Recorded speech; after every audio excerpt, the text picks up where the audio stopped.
கர்த்தர் சொன்ன வார்த்தை நிறைவேறும் அளவும் அவருடைய வசனம் அவனை புடமிட்டது. இன்றைக்கு நம்முடைய வாழ்க்கையிலையும் ஆண்டவர் ஏராளம் தாராளமாக நமக்கு வாக்கு தத்தங்களை, நம்முடைய வாழ்க்கைக்கு தேவையான மன்னாவை, ஆவிக்குரிய உணவை ஆண்டவர் ஏராளம் தாராளமாக கொடுத்திருக்கிறார். வேதத்தில் மொத்தம் 6000க்கும் மேற்பட்ட வாக்கு தத்தங்கள் இருக்குது.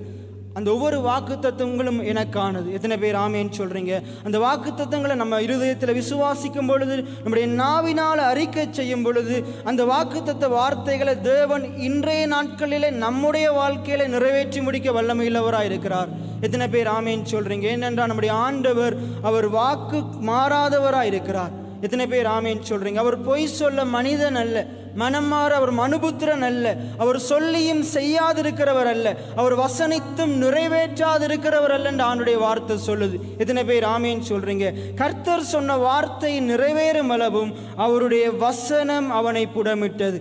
எத்தனை பேர் ஆமேன்னு சொல்றீங்க? இன்றைக்கு இந்த வசனத்தை வைத்துக் கொண்டுதான் நாங்கள் சற்று நேரம் ஆண்டுடைய வார்த்தையை தியானிக்க போகிறோம். லூக்கா 4வது அதிகாரத்தில் ஆண்டுடைய வார்த்தை சொல்லுகிறது, ஆண்டவர் பிசாசினால அங்க சோதிக்கப்படும் போது ஆண்டவர் சொல்லுகிறாரு, மனுஷன் அப்பத்தினால் மாத்திரமல்ல தேவனுடைய வாயிலிருந்து புறப்படுகிற ஒவ்வொரு வார்த்தையினாலும் பிழைப்பான். எத்தனை பேர் ஆமேன்னு சொல்றீங்க? நம்முடைய வாழ்க்கையில நம்மளை பிழைக்க செய்கிறது, நம்மளை வாழ வைக்கிறது ஆண்டுடைய ஜீவனுள்ள வார்த்தையா இருக்குது.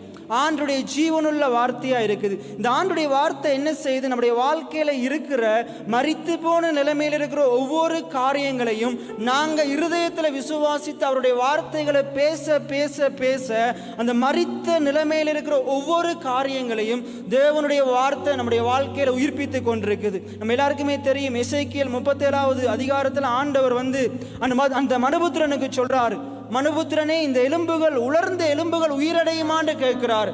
அது உமக்கே தெரியும் என்று அவர் சொல்லும் போது, அல்ல, நீ அதை பார்த்து சொல்லு, மரித்து போய் கிடக்கிற அந்த உலர்ந்த எலும்புகளை பார்த்து சொல்லு, மரித்த எலும்புகளே, உலர்ந்த எலும்புகளே, கர்த்தருடைய வார்த்தையை கேளுங்கள். எத்தனை பேர் ஆமேன்னு சொல்றீங்க? இன்றைக்கு உங்களுடைய வாழ்க்கையிலையும் நான் தீர்க்க தரிசனமா சொல்றேன், உங்களுடைய வாழ்க்கையிலையும் நீங்க வாயை திறந்து மரித்து போன நிலைமையில் இருக்கிற உங்களுடைய எதிரான சூழ்நிலைகளை, உங்களுக்கு விருப்பமில்லாத காரியங்களை நீங்க அதை பற்றி பேசாம அதை பார்த்து நீங்க பேசும் பொழுது தேவன் அதற்குள்ளே அவருடைய ஜீவனை கொடுத்து, அந்த வார்த்தையில இருக்கிற ஜீவன் அதற்குள்ளே கொடுத்து தேவன் உயிர்ப்பிக்க வல்லமையுள்ளவராக இருக்கிறார்.